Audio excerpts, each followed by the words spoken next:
Hello plebs. In this video, I'd like to talk about the importance of a deck's theme. Also yes, I'm still sick. When deciding what deck to play for any given amount of time, either for an event or a whole format, or just on the side, I believe there are three main reasons why people choose a specific deck. The first and most common reason people choose a deck would probably be because of the deck's mechanics. Some people enjoy the idea of a graveyard-oriented deck that relies on powerful monster or spell effects activated from the grave. Some people like the idea of focusing on the banish zone, or banishing as a mechanic in general. Some people prefer trap-heavy and control-style decks.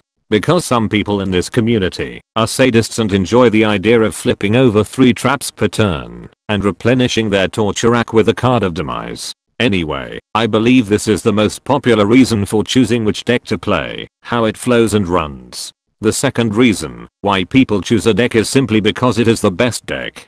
Many people pick decks because of how well it will do within a competitive environment or at a specific and certain event. Regardless of what the deck's mechanics are, how it functions, and how it plays, this group of people pick this deck because of its ability to perform. And for some people, if you throw enough money at a hobby, you will eventually get good.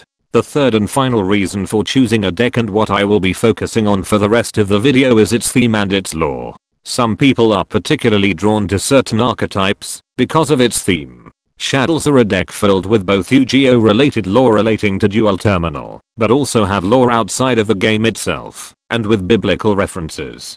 DDD is also a deck filled with immense amounts of lore covering generations of different cultures and mythos, and for a lot of people this alone is reason enough to play a deck. So just to remind you, the 3 reasons why people pick a deck is: number 1, because of how the deck functions. Number 2, because of how well it performs, and number 3, because of its theme and lore. Over the last year, as I have grown more casually competitive than purely competitive, I find myself picking decks and archetypes more on how they function mechanically, but also its theme and lore. I have had a particular dislike of certain decks over the years, primarily because of how they function, like Cleafort, but also because I find its lore unimaginative or badly represented, such as Cosmo and Spiral. Until today, I have still never once in my life played Spiral in any shape or form, despite it being borderline tier 0 for months. I have not even so much as fully read the text of Double Helix because of how uninteresting and uninspired I find the archetype. True Draco is another deck I found to be thematically boring, and its lore never particularly entertained me.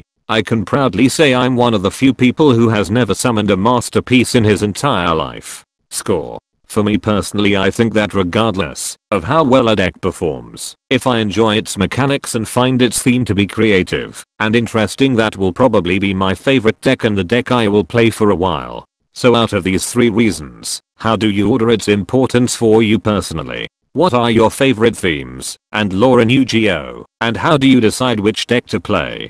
Comment with your answers down below. Remember to like and subscribe. And until next time plebs, farewell.